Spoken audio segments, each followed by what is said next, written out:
কিয়ামত পর্যন্ত এই আল্লাহর স্লোগান কেউ থামাতে পারবে না। চিল্লায় বলো ঠিক কিনা?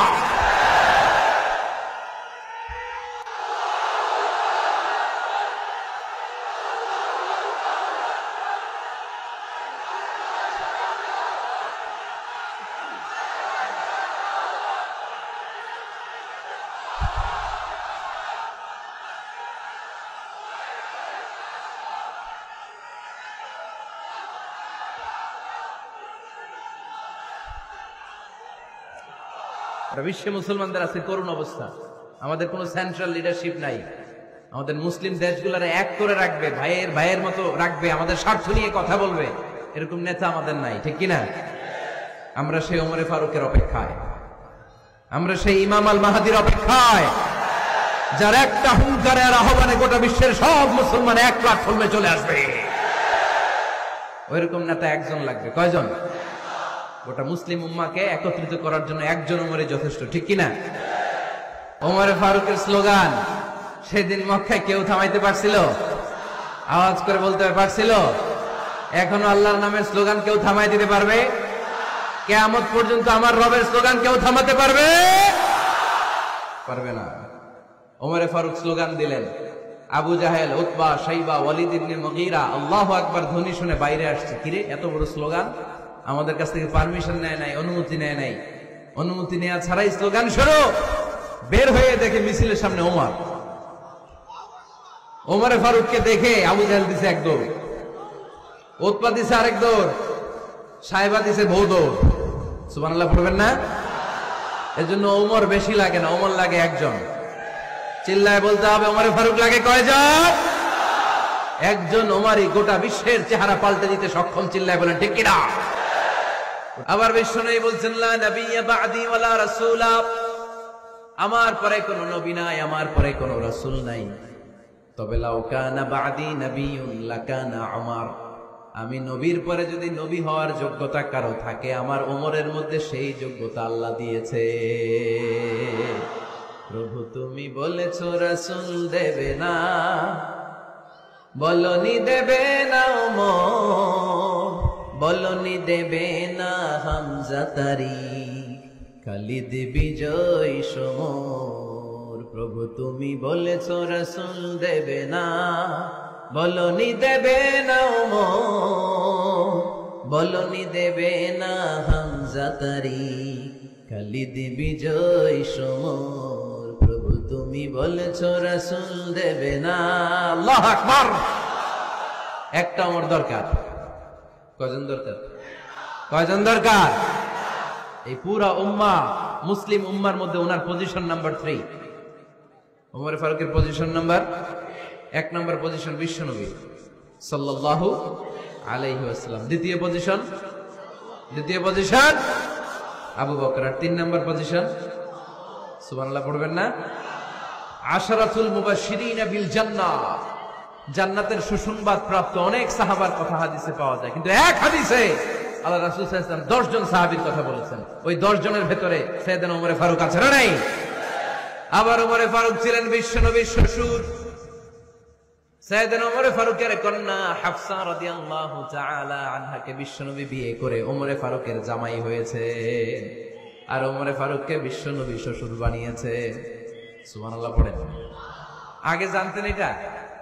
ওমর ফারুক রাদিয়াল্লাহু তাআলা আনহু যে বিশ্বনবীর শ্বশুর ছিল, এটা আজকে প্রথম জানলেন। কে কে দেখি? দেখছেন? অনেকেই জানে না। মাশাআল্লাহ, হাত নামান, আমরা জেনে নিব। জানতে কোনো সমস্যা নাই। বাঁচতে হলে জানতে হবে। বাঁচতে হলে কি করতে হবে? জানতে হবে। 4 জন খলিফার 2 জন হচ্ছে বিশ্বনবীর মেয়ের জামাই, বাকি 2 জন হচ্ছে বিশ্বনবীর শ্বশুর। সাইয়েদনা উসমান রাদিয়াল্লাহু তাআলা আনহুর কাছে বিশ্বনবী সাল্লাল্লাহু আলাইহি ওয়াসাল্লাম 2 কন্যাকে বিয়ে দিয়েছেন। বিশ্বনবী সাল্লাল্লাহু আলাইহি ওয়াসাল্লামের মোট কন্যা 4 জন। কয়জন?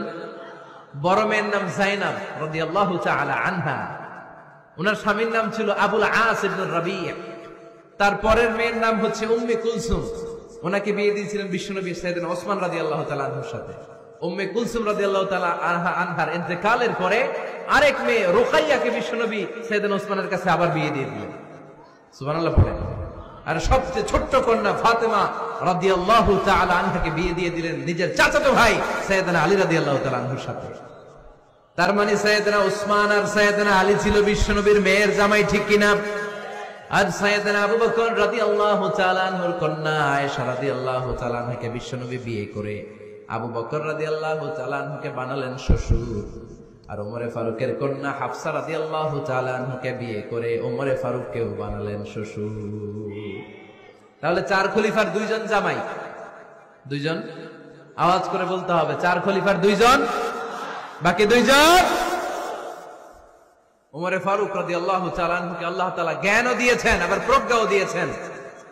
জ্ঞান আর আল্লাহর ভয়, তাকওয়া। আমার প্রিয় ভাইরা, রামগঞ্জের ভাইরা, তাই না? রামগঞ্জের ভাইরা, কোন ব্যক্তিকে যদি আল্লাহ তাআলা জ্ঞান দেয়, আবার যদি তাকওয়ার গুণ দেয়, জ্ঞানও আছে আবার আল্লাহর ভয়ও আছে, এই লোকের কেউ থামায় রাখতে পারবে না। এরা কেউ থামায় রাখতে পারে না, সে গোটা বিশ্ব জয় করবে। সাইয়েদনা ওমরে ফারুককে আল্লাহ তাআলা জ্ঞানও দিয়েছেন, আবার তাকওয়াও দিয়েছেন। সুবহানাল্লাহ পড়েন। বিশ্বনবী সাল্লাল্লাহু আলাইহি ওয়াসাল্লাম স্বপ্ন দেখলেন, বিশ্বনবী দুধ খাচ্ছেন, আঙ্গুলের ভেতর দিয়ে ফাঁক দিয়ে দুধ বের হয়, বিশ্বনবী দুধ খাচ্ছেন। খেতে খেতে একটু দুধ আঙ্গুলে লেগে আছে, এই আঙ্গুলটা কারো মুখে না দিয়ে বিশ্বনবী সাল্লাল্লাহু আলাইহি ওয়াসাল্লাম ওমরে ফারুকের মুখের ভিতরে ঢুকাই দিলেন। অতিরিক্ত দুধটা ওমরে ফারুক খেলেন। সাহাবারা বললেন, মাযা আওয়ালতা বিহি ইয়া রাসূলুল্লাহ, হে আল্লাহর রাসূল, এই স্বপ্ন দিয়ে কি বুঝালেন, বুঝলাম না।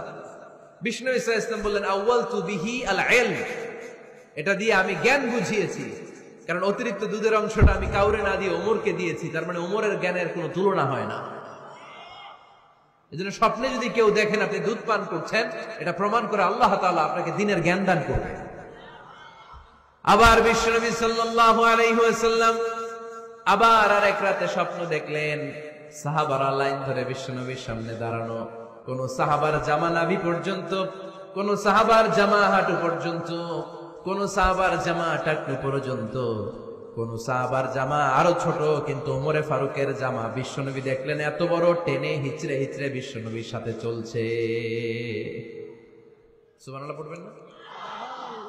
সাহাবারা বললেন, মাযা ওয়ালতা বিহি ইয়া রাসূলুল্লাহ, হে আল্লাহর রাসূল, এটা দিয়ে আপনি কি বুঝাতে চাইলেন?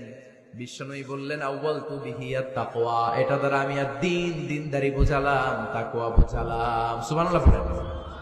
বিশ্বনবী দেখলেন কোন সাহাবার জামা এতটুকু, কোন সাহাবার জামা এত লম্বা, কোন সাহাবার জামা পা পর্যন্ত লম্বা। আর সাইয়েদনা ওমরে ফারুককে দেখলেন, ওনার জামা এত লম্বা, ওমরে ফারুক টেনে হিচড়ে জামা নিয়ে চলতেছে। বিশ্বনবী বুঝাতে চাইলেন, ওমরের যেহেতু জামা লম্বা, ওমরের ভেতরে আল্লাহর ভয়, দিনদারিও খুব বেশি। চিল্লায় বলেন ঠিক কিনা? জ্ঞানও দিয়েছেন, আবার দিনদারিও দিয়েছেন। এই দুইটা জিনিস যদি থাকে, এই পৃথিবীতে তাকে সফল রাষ্ট্রনায়ক বানায় দেয় কে? আবার এই পৃথিবীর বুকে যত নারীরা জান্নাতে যাবে, সব নারীদের সর্দারিনী হবে সাইয়্যিদাতুনা ফাতিমা রাদিয়াল্লাহু তাআলা আনহা। এই দুনিয়াতে যত যুবকরা জান্নাতে যাবে, তাদের সর্দার হবে সাইয়েদনা হাসান আর হুসাইন রাদিয়াল্লাহু তাআলা আনহুমা। আর এই দুনিয়ার বুকে যত বয়স্ক মানুষেরা জান্নাতে ঢুকবে, তাদের নেতৃত্ব দিবেন সাইয়েদনা আবু বকর আর সাইয়েদনা ওমর। বয়স্ক যারা আছেন, আপনাদের নেতৃত্ব দিবে কে? হ্যাঁ, একজন কয় আল্লাহ। না, আল্লাহ তো তোমার জান্নাত দিবে, তোমার জান্নাতে নিয়ে যাবে কে? সাইয়েদনা আবু বকর, সাইয়েদনা ওমর। আর ইয়াং যারা তোমরা এসেছো, তোমরা যখন জান্নাতে ঢুকবে, তোমাদের লিডারশিপ নিবে কে? হাসান আর হুসাইন রাদিয়াল্লাহু তাআলা আনহুমা। আর নারীরা যারা জান্নাতে প্রবেশ করবে, এই নারীদের নেতৃত্ব দিবে বিশ্বনবীর কলিজার টুকরা, নয়নের পুটুলি সাইয়্যিদাতুনা ফাতিমা রাদিয়াল্লাহু তাআলা আনহা। সুবহানাল্লাহ পড়বেন না?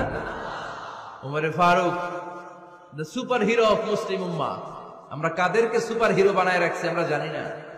এই নায়ক নায়িকা, গায়ক গায়িকা, মডেলরা, চোখ ধাঁধানো গ্ল্যামার নিয়ে যারা চলে, এরা আমাদের মডেল নয়। আমাদের মডেল সাইয়েদনা ওমরে ফারুক। ঠিক কিনা? ঠিক কিনা? ওমরে ফারুক মসজিদে নববীর খতিব, খুতবা দিচ্ছেন। আপনারা কথা শুনতেছেন? কষ্ট হচ্ছে? কষ্ট হচ্ছে কার কার দেখি? ওমরে ফারুক জুমার খুতবা দিচ্ছেন। কিসের খুতবা? খুতবার মাঝখানে হঠাৎ চিৎকার মেরে বললেন, ইয়া সারিয়াত ইবনে জানিমিল জাবাল, জাবাল, ইয়া সারিয়াত ইবনে জানিমিল জাবাল, মানে এই সারিয়া, এইদিকে না, জাবাল, পাহাড়ের দিকে, জাবাল, জাবাল। গো টু দা মাউন্টেন, পাহাড়ের দিকে যাও। এই কথা বলে আবার থেমে খুতবা দেওয়া শুরু করলেন। সাহাবারা আগামাথা কিছুই খুঁজে পেল না, আগের কথার সাথেও মিল নাই, পরের কথার সাথেও মিল নাই। জুমার নামাজ শেষ, সাহাবারা বললেন আমিরুল মুমিনিন খলিফাতুল মুসলিমিন ওমর ফারুক জুমার খুতবা দেওয়ার সময় হঠাৎ চিৎকার মেরে বললেন, ইয়া সারিয়াত ইবনে জানিমিল জাবাল, আপনার এই বাক্যের সাথে আপনার খুতবার আগের কথার কোনো মিল পেলাম না, পরের কথারও কোনো মিল পেলাম না, আপনি বুঝিয়ে বলেন কেন বলেছেন, আমরা তো বুঝলাম না। সাইয়েদনা ওমর ফারুক বলেন, আমি যখন জুমার খুতবা দিচ্ছি হঠাৎ আমার চোখের মধ্যে ভেসে উঠলো ওই যে গত কয়েক মাস আগে আমি আমার মুসলিম সেনাপতিকে ইরানে, পারস্যে, ওই ইরানের বিশাল রাজ্যে যুদ্ধের জন্য পাঠিয়েছি। আমি দেখলাম যুদ্ধের একটা ভয়ঙ্কর মুহূর্তে আমার মুসলিম সেনাপতি ভুল দিকে চলতে আরম্ভ করেছে। বাম দিকে তার পাহাড়, ডান দিকে উপত্যকা, ডান দিকে যদি সে চলে যায়, উপত্যকায় চলে যায়, শত্রু বাহিনীর হাতে ধরা খেয়ে সব মারা যাবে। আর আমার সেনাপতি যদি মুসলিম বাহিনীকে নিয়ে পাহাড়ের উপর উঠে যায়, আল্লাহর মেহেরবানিতে এই যুদ্ধেও তারা জয়লাভ করবে। এজন্য আমি মসজিদের মিম্বারে দাঁড়িয়ে রব্বুল আলামিন আমার চোখের সামনে ওই যুদ্ধক্ষেত্রের দৃশ্যপটটা তুলে ধরেছে, ওইটা দেখে আমি এখানে দাঁড়িয়ে আমার সেনাপতিকে কমান্ড দিয়েছি। পড়েন সুবহানাল্লাহ। যেন তেন মানুষ না, এটা জুমার মিম্বারে দাঁড়িয়ে 1000 কিলোমিটার দূর পারস্যে কি হচ্ছে সেটাও দেখতে পেতেন আল্লাহর মেহেরবানিতে। সুবহানাল্লাহ পড়েন।